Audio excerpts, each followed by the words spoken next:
Now, just for the sake of those watching and listening, why don't you give me your name and your title and the organization that you're with? Okay, I'm Joy Hogge, and I'm the Executive Director of Families as Allies, and we're a statewide organization run by and for families of children with mental health challenges.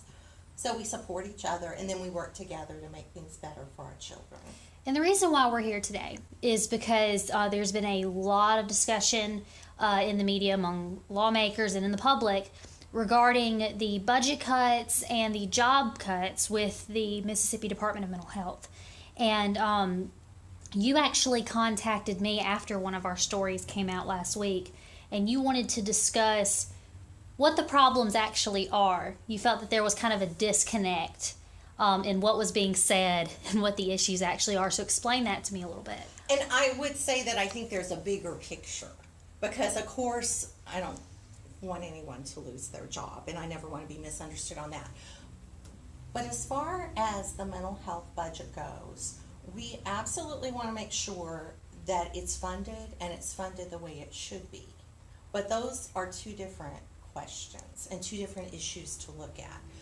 There's adequate funding, and then what are we actually spending our money on? And one thing that's happened in Mississippi is we're still relying very, very much on institutional care for people with mental illness. And that's something that a lot of states were doing like 40, 50, 60 years ago because it was all we knew. But what we've learned is that doesn't really help people with mental illness, and that it can actually hurt them over time. So it's much better to transition services to the community, and that also means that everybody gets to live together, and we're not taking one group of people and putting them somewhere else, which is what is happening now, and we're actually getting sued for that. We're not getting sued because our funding got cut, but we're getting sued. Mississippi is getting sued by the Department of Justice because we over-rely on institutions and we don't have enough of the right kind of care in the community. So yes, we need to look at our funds, but we also need to look at where we're spending them. And then it makes it hard to figure out if we actually have the right amount of money because the way those two different those two areas of funding work can be different. And so let's talk a little bit about this. Now, we're supposed to have more community-based programs, correct? That's why the lawsuit came down. Right. But we're still relying on the institutions. Some of these, which are having to reduce bed space or even shutter up because of funding cuts. So how does all of that play into where we're going with this lawsuit, in your opinion? And, that's a very, very challenging question to answer, and I can give some thoughts and ideas. I think one thing that every citizen in Mississippi should know is that as part of this lawsuit, and we've just going backwards a little bit, every state has known since 2000 that they have to do this. So it's not like all of a sudden something new happened. And then there was this long investigation in Mississippi. We got a letter of findings in 2011. The state negotiated for 5 years. Those negotiations failed, and then a judge terminated them because he ruled they were a failure, that we spent those 5 years of tax dollars on. And then we got sued. But in the course of those negotiations, one thing the state was required to do is get 2 assessments of its mental health system, one for children and one for adults. Those assessments describe how to make this transition and how to transfer money so that it will work.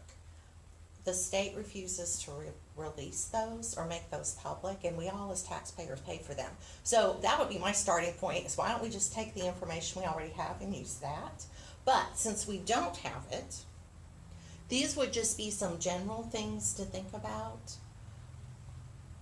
When money is transitioned to the community, it can usually be leveraged. Like you can, communities or whoever's providing the service can bring down federal dollars, often through Medicaid, to match the money.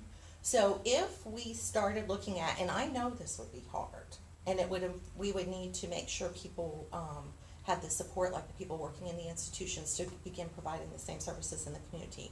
But with all the cuts that were made, there were no institutions that were actually closed. So if we looked at, and we're going to have to eventually start closing institutions, if we looked at, could there now be 2 institutions that could be consolidated, where one could be closed. We would save the money, of just that institution existing, like the food and all that kind of stuff. My guess is if we looked at census data, it would probably be possible to move the people who are being served in those institutions somewhere else to another institution, and then any money we saved from that, transitioning it to the community, creating those services, and drawing down other money that's available once you start doing that.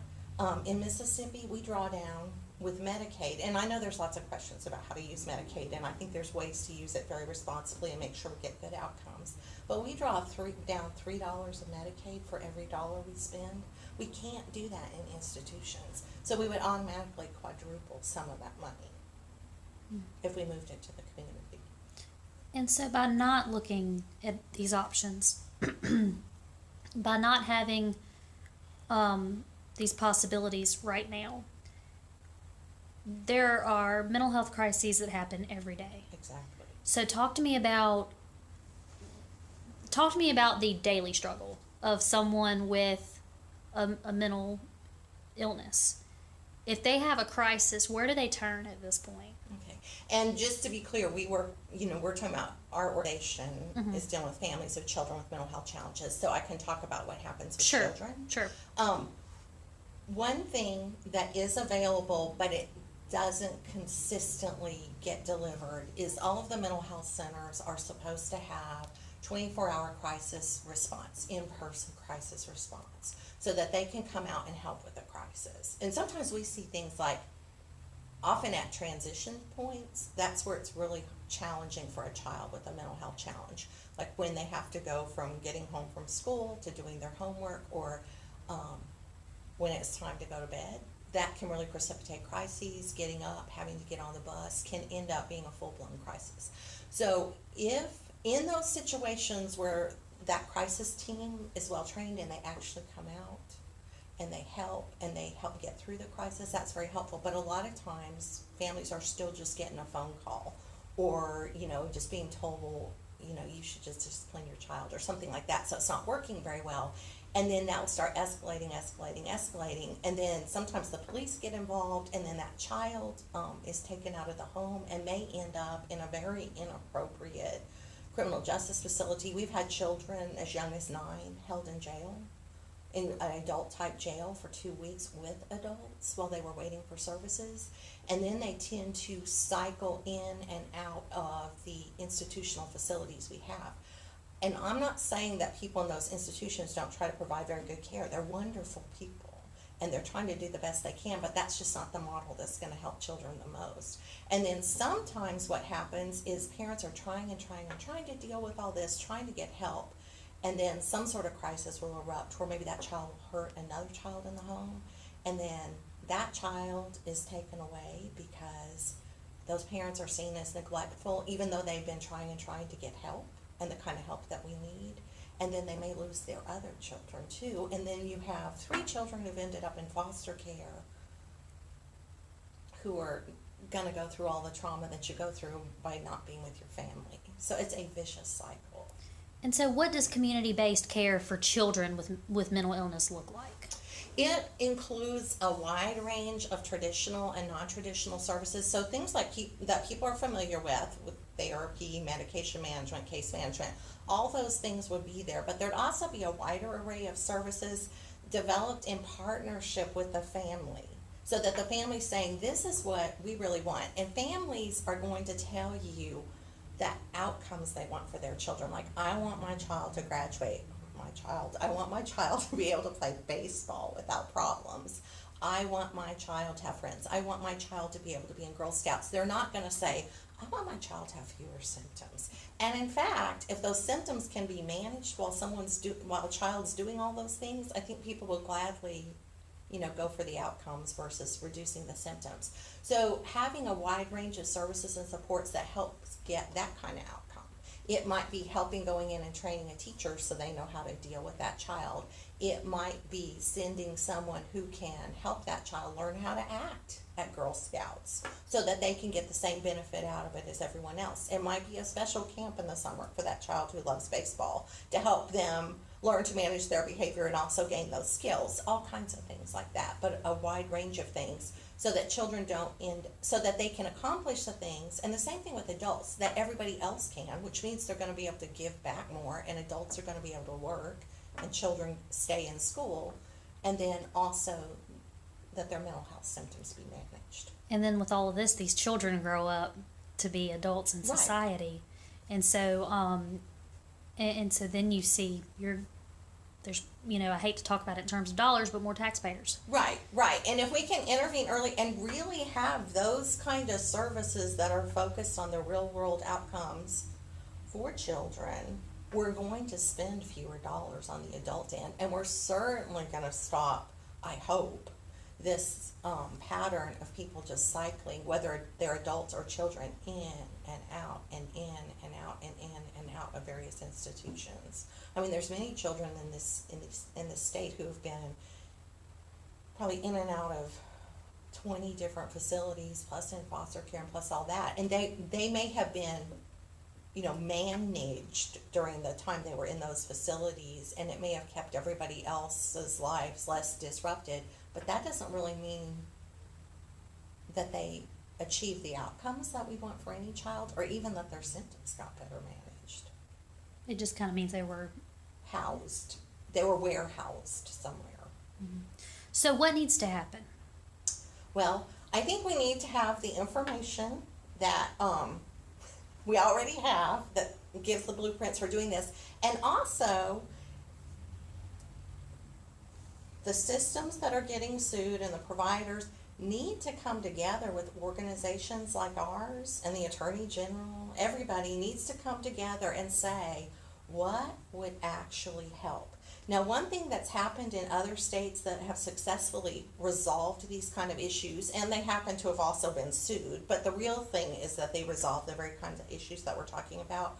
Like if you look at Arizona, Delaware, Georgia, Massachusetts, they're all in different stages of this. But one thing that happened is the state came together with consumer and family organizations like ours and really had some probably gut-wrenching conversations. And in some states, that state actually got sued in addition by the consumer organizations. I hope that doesn't happen here.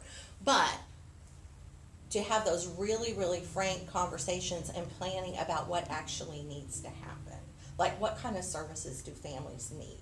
Our service system tends to rely really heavily on the traditional mental health services as opposed to those informal things that families really want. And what would 24-hour crisis response look like that would really help families? What would respite look like? That's a huge piece that we don't have consistently. So things like that. And then we would need to look at the way we fund those services. It's interesting, Medicaid for children is much more robust, the laws, than it is for adults. That's not very fortunate for adults, but it means for children, we have a whole range of options for things that we could pay for under what's called the Early Periodic Screening, Diagnostic, and Treatment statute, part of the Medicaid statute, that we're really not using and utilizing, and I'm not even sure that we exactly know how to use it in Mississippi, but that would allow us to pay for this wider range of services. So it's getting the services going and then leveraging what we have to actually pay for them. And then, when you contacted me, you mentioned that there were some comments that have been made that may be misleading to the public. Talk to me a little bit about how that dialogue is misleading. Well, I think, and I've talked very frankly with the Attorney General about this. I think it's great that he advocates for mental health and for mental health services, and I have met with him several times, and I know him pretty well. And I have no doubt of how sincere he is about wanting to make things better for people with mental illness. At the same time, though, when you look at his comments, they're often tied to support, funding cuts to the institutions. And that's not really our problem.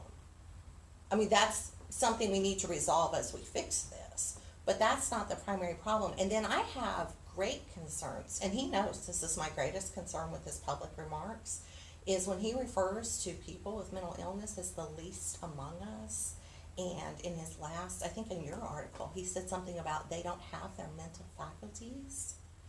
People with mental illness are people first, and they happen to have a mental illness. Now, the fact that the main treatment they've gotten in this state has left them in institutions where they don't have the benefit that we all have of being around each other and just having a normal life probably has made them very different and made it harder for them to do some of the things that other people do, but that's because of what we've done to them, not because people with mental illness can't do the same things that other people do with the right kinds of services and support. And so the fact that our Attorney General is talking about people with mental illness that way is just dumbfounding to me, and I have begged him to stop it. Is there anything else I didn't bring up that needs to be part of this conversation? I'll probably think of something like an hour after you go back to your office. Fine. Well, look, I really do appreciate it.